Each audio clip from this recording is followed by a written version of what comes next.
ሰላም ኩራትን ፍትዋትን ተመልከትና ንለምውን ከም ትልሙድ በሐድሽን እዋናውን ዝኾነ ሓበሬታ ሒዝና ናባኹም አቢልና ኣለና ናይ ሎሚ ዛዕባና ዝኸውን ብዛዕባ ሓንቲ አርቲስት ስነጥበባዊት ማለት እዩ ሓፍትና እዩ ክኸውን እዛ ሓፍትና እዚያ ኤርትራዊት እንትትኸውን ኣብ ስነጥበብ ብፍላይ ኣብ ኪነ ስነጥበብ ማለት እዩ ዕርያ እትሰርሕ ሓፍትና ያ ማለት እዩ ዝኾነ ነገር ግን ኣብ ዱባይ ገጢሙዋ ከም ዝነበረ ዝዝከር እዩ ማለት እዩ ናይ ዝቕንያት ብዛዕባ ኢና ንሎሚ ብፍላይ ብሰፊሕ ሒዝናልኩም ቀሪብና ዘለና ማለት እዩ እታ ሓፍትና ድማ ሽማ ፌቨን እያ ትበሃል ነባርነታ ኣብ ከተማ ዱባይ እዩ ነይሩ ማለት እዩ ኣብ ዱባይ ኤርትራዊት ሓፍትና ያ ማለት እዩ እዛ ሰብዚያ እንታይ ገጢሙዋ ዝብል ነገር ንብዙሓት መነጋገር ኮይኑ ቀኒዩ ዝነበረ እዩ ብፍላይ ድማ እቲ ዝነበረቶ ኩነታትን ዘላቶ ሕዝን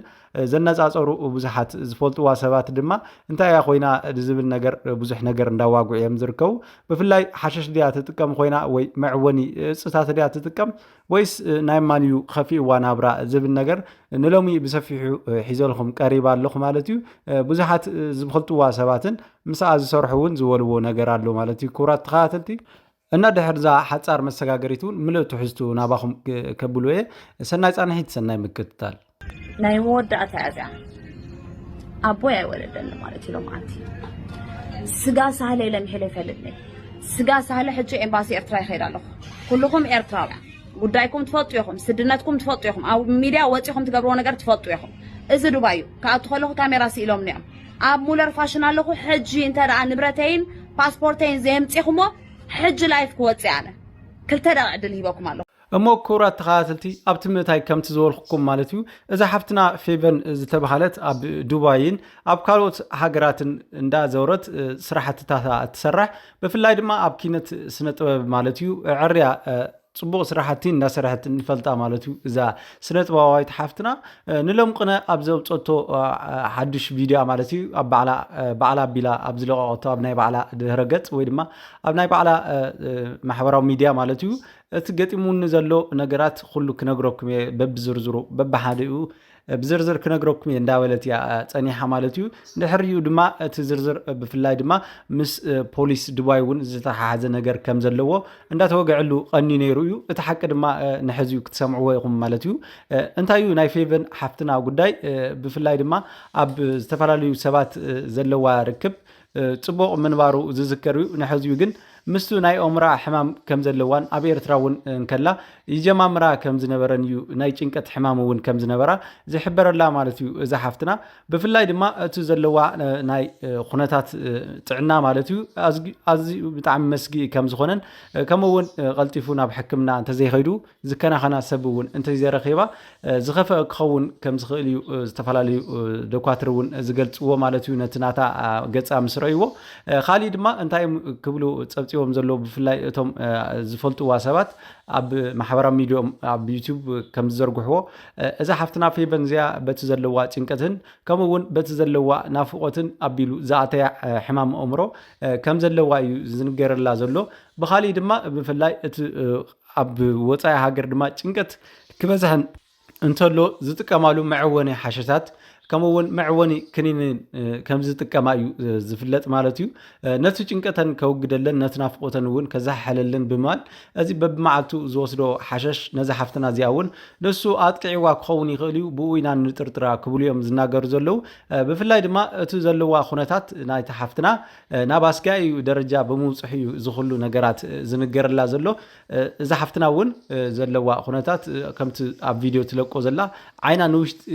ኣትዩን ከምውን እቲ ገፃ እውን ማድያ ዘለበሰ ኮይኑ እዩ ዝረአይ ዘሎ ማለት እዩ ብጣዕሚ ድማ ነብሳ ወዲያን ኣብ እንዳ ምግቢ እውን እንዳኣተየት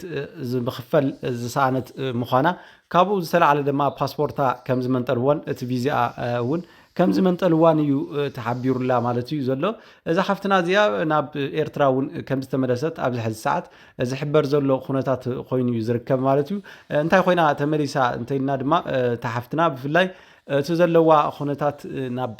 ዝተፈላለዩ ስራሕትታት ከዋፍራ ኣይከኣልን እዩ ተባሂሉ ዘሎ ስለዚ ድማ ናብ ቤተሰባ ተመሊሳ ተዘለዋ ኹነታት ከተረጋግዑን ከምኡውን ካሊእ ፈውሲ እንተተረኺቡውን ናይ ኣእምሮ ምስ ቤተሰባ ኮይና ከተሕልፎ ናብ ኣስመራ ከም ዝተመለሰት ናብ ኤርትራ እዩ ዝሕበር ዘሎ ማለት እዩ ክቡራት ተኸታተልቲ ካሊእ እውን እንታይ ኣሎ ብዛዕባኣ ማለት እዩ ብዛዕባ ፌቨን ሓፍትና እቲ ዘለዋ ኹነታት ዝሕብር ሰብ ተሳኢኑ እምበር እስካብ ሕጂ ትጥቃዕ ከም ዝነበረት በቲ ዘለዋ ጭንቀትን በቲ ዘለዋ ሕማም እውን ትሳቐን ከምኡውን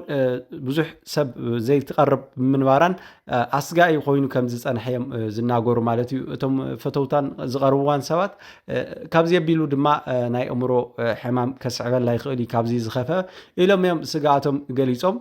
ዶክተር እውን እንተኾነ ርእይዋ ከም ዝነበረ እዩ እቲ ዝኾነ እቶ ኩነታት እውን ካብ ዓቕማ ወይ ካብ ፋይናንሻ ዓቕማ ብላዕሊ ከም ዝኾነ እዩ እንዳ ሓበረት ፀኒሓ ነይራ ማለት እዩ እዛ ሓፍትና ብፍላይ ድማ ዘለዋ ጥዕና ኩነታት ጨጉራ እውን ከይተረፈ እንዳማሕመሐ ከም ዝርከብ እዩ ዝሕበር ዘሎ ማለት እዩ ክቡራት ተኸታተልቲ ካሊእ ድማ እንታይ እዩ ብዛዕባ ሰሎሚን ዝተባሃለ ትግርኛ ደራፊ ማለት እዩ ኣይሰምዕን እየ እንዳበለ ዝደርፍ ዝነበረ ሓውና ንሎሚ ሓደ ጉዳይ ገጢምዎ ከም ዘሎ እዩ ዝሕበር ዘሎ እንታይ ገጢምዎ ንዝብል ነገር ኣብ ሰውነቱ ዝተፈሰሰ ኣሲድ ወይ ማይ ዝሁም ከም ዝኾነ እዩ እቲ ኣብ ገጹ ዘሎ ኣብ ማሕበራዊ ሚድያ ዝተለቐቐ ፎቶ ብፍላይ ድማ ከምቲ ኣብ ምስሊ እውን እናረኣናዩ ዝቐነና ኣብ ዩቲዩብ እውን ብዙሓት ዩቱበራትን ነጠፍቲ ስነጥበባውያንን ናይ ማሕበራዊ ሚድያ ማለት እዩ ክነጥፍሉ ዝቐንዩ ማለት እዩ ክዛረብሉ ብዛዕባኡ እቲ ሓውና ገጢምዎ ዘሎ ኩነታት ያው ናይ ቆርበት ምግፋፍ እዩ ኣጋጢምዎ ዘሎ ኣብ ገጹ ድማ ተሰንብድ ሓደጋ በፂሕዎ ኣሎ ማለት እዩ መን እዩ ንዝብል ነገር እስካብ ሕጂ ፖሊስን ከምኡውን ባዕሉን ዝበሎ ሓበሬታ የለን ምክንያቱ ኣብ ኣፎ ኣከባቢ እውን ስለ ዝፈሰሶ ንክንዛረብ ዓቕሚ የብሉን እዩ ተባሂሉ ዘሎ እዚ ብጣዕሚ ዘሕዝን ኣብ ብፍላይ ድማ ኣብ ጨፍጫፍ ህዝቢ ትግራይ ንክላዓል ነቲ መንእሰይ ዝገብሮ ዝነበረ ዝተፈላለዩ ምንቅስቃሳት ብዙሓት ፈተውቲ ረኺቡ ከም ዝነበረን ከምኡውን እታ ኣይሰምዕኒ ዝብል ደርፊ እውን ፅቡቕ ተሰማዕነት ረኺባ ምንባራ ዝዝከር እዩ ካብዚ ኣቢሉ ድማ ንብዙሓት ፈተውቲ ይኹን ካልኦት ኣድነቕቱን ሰላምቱ እውን ከምኡውን ክብረቱን ክገልፅ እዩ ፀኒሑ ነይሩ ሕዚ ድማ ሒዝዎ ዘሎ ናይ ገፅ ምጭምዳድን ከምኡውን ናይ ገፁ ምቕራፍን እንታይ ከም ዝኾነ ዝተሓበረ ነገር የለን ኣሲድ ክኸውን ይኽእል እዩ ወይ ድማ ማይ ዝሁም ዝፈለሐ ማይ እውን ክኸውን ይኽእል እዩ እንዳተባሃለ እዩ ዘሎ ካሊእ ድማ ኣብ ተመዛበልቲ ሰብዓ ካሬ ዝርከቡ ኣብ መቐለ ዝበሃል ዘሎ ጉዳይ ንሓደ ቆልዓ ምስ ሓንቲ ሰበይቲ ዝነብር ማለት እዩ ናብ ውኡ ኬንዳ ቀዲዱ ከም ዝኣተን እቲ ፃዕዳ ዘሎ ናይ ተፈናቐል ናይ ረድኤት ማለት እዩ ናይዞም እርዳታ ድርጅት ናቶም ዝኾነ እቲ ኬንዳ እውን ቀዲዱ ናብ ገዛ ከም ዝኣተወ እዩ ተሓቢሩ ነምቕነ ከምኡውን ሕዚ እውን ሓድሽ ሓበሬታ ዝወፅእ ኣሎ ብፍላይ እቲ ደም እውን ናቲ ሰብ እውን ክኸውን ስለ ዝኽእል ጥራሕ ናይቲ ዝብኢ ክኸውን ኣይክእልን ኣብቲ ኬንዳ ዘሎ ማለት እዩ ዝተነኽአ ነዚ ድማ ብዙሕ ሓበሬታ እንዳወፀ እዩ ዝርከብ ብፍላይ እቲ ደም እቲ ዝብኢ እውን ናብቲ ዝቐረበሉ ማለት ናብቲ ኬንዳ ቀዲዱ ኣብ ዝኣተዩሉ ሰዓት እቲ ዝተገበረሉ ምርብራብ ንምውቃዕ ማለት እዩ ሂወቱ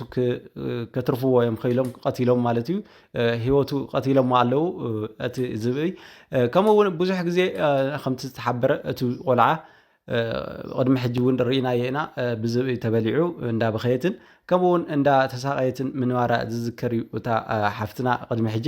እዞም ተፈናቀልቲ እዚኦም እውን ናብ ዓዶም ንክምለሱ ናይ ኩላትና ፀሎት እዩ ክኸውን ማለት እዩ ናይ ኩላትና እውን ምርብራብ እዩ ክኸውን ምስ ፈጣርን ከምኡውን ምስ መንግስትናን ኮይንና ንፈትሖ ዝኽእል ነገር እዩ እና ክንምለስ ድማ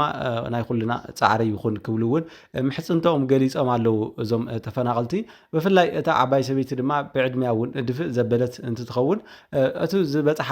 ምድንጋፃት ከም ዝፈጠረላ እዩ እንዳሓበረት ዝተፈላለዩ ናይ ትግራይ ሚድያታት እውን ዝተፈላለዩ ቲክቶከራት እውን ኣብ ዝቐረብሉ ዝተናገረት ማለት እዩ እና ካብዚ ዝተለዓለ ድማ ዓብይ ስጋኣት ፈጢርላ ከም ዘሎ